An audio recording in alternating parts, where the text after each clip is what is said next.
Hello সবাই, তো চলে আসলাম তোমাদের সাথে একটা মিনি ব্লগ শেয়ার করব বলে।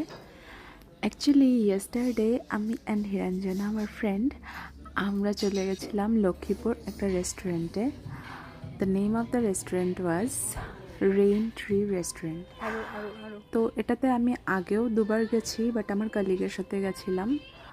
তো কালকে আমি ফার্স্ট টাইম হিরাঞ্জনাকে বলি, যেহেতু মর্নিং ক্লাসেস চলছে এখন, অ্যান্ড মানে তোমরা অনেকেই জানো আমার রান্নাবান্না করতে একদমই ইচ্ছা করে না। তার মধ্যে কালকে সকালে আমি একটা ব্লান্ডার করে ফেলেছি, তো ভীষণ আপসেট হয়ে গেছিলাম। অ্যান্ড তারপর হিরাঞ্জনাকে বললাম কি আজকে আর ঘরে কিছু বানানোর ইচ্ছা নেই, তো চলো আমরা লাঞ্চটা ওখানেই করি। তারপর স্কুল থেকে এসে ফ্রেশন আপ হয়ে চলে গেছিলাম রেন্ট্রিতে। Actually, the food quality of the restaurant is damn good and chicken tandoori is my favorite. So we tried chicken tandoori and chicken biryani.